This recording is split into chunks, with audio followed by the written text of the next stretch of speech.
తమిళనాట ప్రభుత్వ ఏర్పాటుకు టీవీకే అధ్యక్షుడు విజయ్ ముమ్మర ప్రయత్నాలు చేస్తున్నారు. ఈ క్రమంలో గవర్నర్ను కలిసేందుకు మళ్లీ లోక్ భవన్కు వెళ్లారు. మరింత సమాచారం మా ప్రతినిధి నారాయణప్ప ప్రత్యక్ష ప్రసారం ద్వారా అందిస్తారు.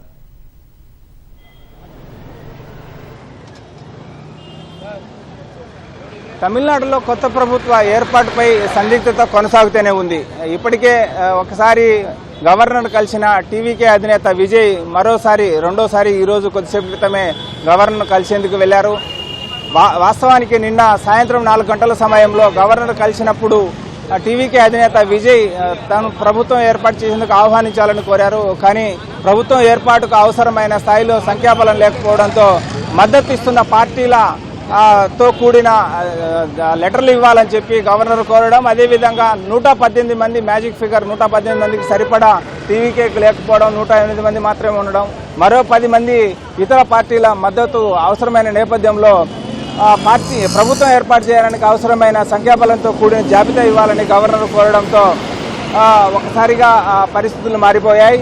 ఇప్పటి వరకు టీవీకేకి అధికారికంగా కాంగ్రెస్ పార్టీ మాత్రమే మద్దతు తెలుపుతోంది పూర్తి స్థాయిలో. కానీ డిఎంకే కూటమితో కలిసి పోటీ చేసిన ఎన్నికల సమయంలో పోటీ చేసిన సిపిఎం, సిపిఐ, విసికే పార్టీలు కూడా మద్దతు ఇస్తాయని భావించారు. వారిని మద్దతు ఇవ్వాల్సిందిగా టీవీకే నుంచి కోరారు. కానీ టీవీకే వారి విజ్ఞప్తిని అటువైపు నుంచి ఏ విధమైన స్పందన లేకపోవడంతో ఉత్కంఠ కొనసాగుతోంది. కానీ కాంగ్రెస్ పార్టీ డిఎంకే నుంచి బయటకు వచ్చి కాంగ్రెస్ పార్టీ టీవీకేకి మద్దతు ఇవ్వడంతో అదే బాటలో మరికొన్ని పార్టీలు నడుస్తాయని భావించారు. కానీ అందుకు భిన్నమైన పరిస్థితులు నెలకొనడంతో తమిళనాడులో కాంగ్రెస్ కొత్త ప్రభుత్వం ఏర్పాటుపై సందిగ్ధత కొనసాగుతుంది. మరోవైపు దీనికి సంబంధించి మద్దతు ఇచ్చే అంశంపై సిపిఐ, సిపిఎం, అదేవిధంగా విసికే ఈరోజు విసికే సమావేశమై నిర్ణయం తీసుకుంటారని చెప్పి నిన్న ప్రకటించారు. కానీ ఈరోజు జరగాల్సిన సమావేశాన్ని విసికే రద్దు చేసుకోవడంతో వారి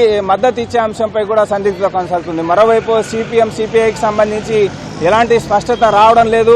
ఈరోజు విజయ్ గవర్నర్ను కలవడంతో సిపిఐ, సిపిఎం నుంచి కావచ్చు, విసికే నుంచి కావచ్చు, అంతర్గతంగా ఏదైనా మద్దతు లభించిందా అనే అంశం గవర్నర్ కలిసిన తర్వాత టీవీకే పార్టీ కార్యాలయం నుంచి విడుదలయ్యే ప్రకటన ద్వారా స్పష్టత వచ్చేందుకు అవకాశం ఉంది. కానీ మరోవైపు డిఎంకే, ఏఐడిఎంకే కలిసి ప్రభుత్వాన్ని ఏర్పాటు చేస్తాయని స్పెక్యులేషన్స్ వస్తున్నాయి. కానీ దాన్ని మాత్రం పూర్తిగా అటు డిఎంకేకి సంబంధించి కానీ, ఏఐడిఎంకేకి సంబంధించి కానీ అటు ఖండించడం కానీ, ఇటు సమర్థిస్తూ కానీ ఎలాంటి ప్రకటన చేయకపోవడంతో ఊహాగానాలు అలాగనే కొనసాగుతున్నాయి. కానీ డిఎంకే, ఏఐడిఎంకే కలిసి ప్రభుత్వం ఏర్పాటు చేయడం అన్నది అసాధ్యమన్న అభిప్రాయం రాజకీయ విశ్లేషకులకు వ్యక్తమవుతోంది.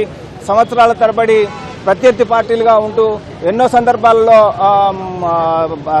ప్రభుత్వాలు ఏర్పాటు చేసే విడివిడిగా ప్రభుత్వాలు ఏర్పాటు చేసిన 2 పార్టీలు తిరిగి కలిసి ఎలా ప్రభుత్వం ఏర్పాటు చేస్తాయన్న అంశం కూడా రాజకీయ విశ్లేషకుల్లో వ్యక్తమవుతోంది. ఈ నేపథ్యంలోనే ఎక్కువ శాతం టీవీకే అధినేత విజయ్కే ప్రభుత్వం ఏర్పాటు చేసేందుకు అవకాశం ఉందన్న అభిప్రాయం వ్యక్తమవుతుంది. గవర్నర్ తీసుకునే నిర్ణయంపైనే కొత్త ప్రభుత్వం ఏర్పాటు ఆధారపడి ఉంది. 108 మంది సభ్యులతో అతిపెద్ద పార్టీగా అవతరించినప్పటికీ టీవీకే అధినేత విజయ్ని ప్రభుత్వం ఏర్పాటుకు గవర్నర్ ఆహ్వానించడం లేదు. 118 మంది జాబితాతో కూడిన లేఖలు ఇస్తే తప్ప ప్రభుత్వం ఏర్పాటుకు ఆహ్వానించే పరిస్థితి లేవని, రాజ్యాంగ పరంగా అతిపెద్ద పార్టీని ప్రభుత్వం ఏర్పాటు చేసేందుకు ఆహ్వానించాలని ఉన్నప్పటికీ మద్దతు పూర్తి స్థాయిలో పార్టీల మద్దతు లేనప్పుడు, సభ్యుల సంఖ్య లేనప్పుడు ప్రభుత్వం ఏర్పాటు చేయడం ద్వారా బేరసారాలకు అవకాశం కల్పించేందుకు అవకాశం ఉంటుందన్న భావనతోనే గవర్నర్ అతిపెద్ద పార్టీగా అవతరించినప్పటికీ మద్దతు తెలుపుతున్న పార్టీల జాబితాతోనూ అదేవిధంగా సంఖ్యతోనూ కూడిన లేఖలు ఇవ్వకపోవడంతో ప్రభుత్వ ఏర్పాటుకు ఆహ్వానించడం లేదన్న అభిప్రాయం కూడా గవర్నర్ కార్యాలయం వైపు నుంచి వ్యక్తమవుతుంది. ఈ నేపథ్యంలోనే 3 రోజులుగా కొనసాగుతున్న ఉత్కంఠ అట్లే కొనసాగుతోంది. ఇప్పుడు గవర్నర్ కలిసిన తర్వాత విజయ్ బయటకు వచ్చాక పరిస్థితి ఏంటి అన్నది స్పష్టత వచ్చేందుకు అవకాశం ఉంది. ఇప్పటి వరకు అయితే డిఎంకే నుంచి బయటకు వచ్చిన కాంగ్రెస్ మినహా మరే పార్టీ నేరుగా టీవీకేకి మద్దతు ఇస్తున్నట్లు ప్రకటించిన నేపథ్యంలో ఈ సందిగ్ధత అయితే కొనసాగుతోంది.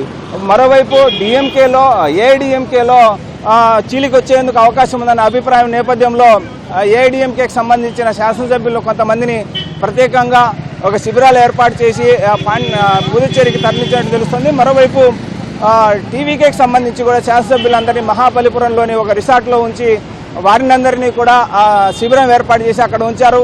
దీంతో పూర్తిగా తమిళనాడులో శిబిర రాజకీయాలు కొనసాగుతున్నాయనే చెప్పాలి. కొత్త ప్రభుత్వం ఏర్పాటుపై అదే తరహా సందిగ్ధత కొనసాగుతోంది. కానీ టీవీకి అధినేత విజయ్కి ఎక్కువ అవకాశాలు ఉన్న అభిప్రాయం అవుతుంది. ఎందుకంటే ప్రభుత్వం ఏర్పాటుకు అవసరమైన స్థాయిలో సంఖ్యాబలం సాధించలేకపోయినప్పటికీ 108 స్థానాలతో అతిపెద్ద పార్టీగా ఉండడం, మిగిలిన పార్టీలకు డిఎంకే, ఏఐడిఎంకే, మిగిలిన అన్ని చిన్న పార్టీలు అన్ని కలిపి 120 స్థానాల్లో ఉండడంతో వారు అన్ని పార్టీలు కలిసి ప్రభుత్వం ఏర్పాటు చేసేది క్లిష్టమవుతుందని, అదేవిధంగా 2 ప్రత్యర్థి పార్టీలు డిఎంకే, ఏఐడిఎంకే కలిసేది అసాధ్యమన్న అభిప్రాయం వ్యక్తమవుతున్న నేపథ్యంలో టీవీకే అధినేత విజయ్కే ప్రభుత్వం ఏర్పాటు చేసేందుకు అవకాశం ఉంటుందని, కానీ గవర్నర్ తీసుకునే అత్యంత కీలకమైన నిర్ణయమే తమిళనాడులో కొనసాగుతున్న రాజకీయ సందిగ్ధతకు, అదేవిధంగా ప్రభుత్వ ఏర్పాటుపై కొనసాగుతున్న ఉత్కంఠకు తెరపడేందుకు అవకాశం ఉంది.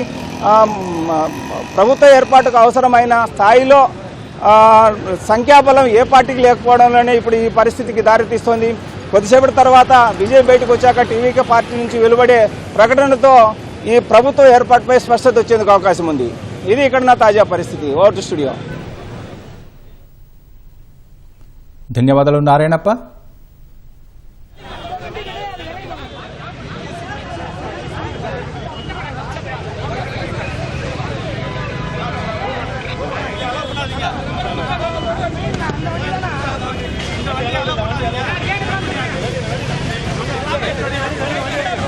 Navarga.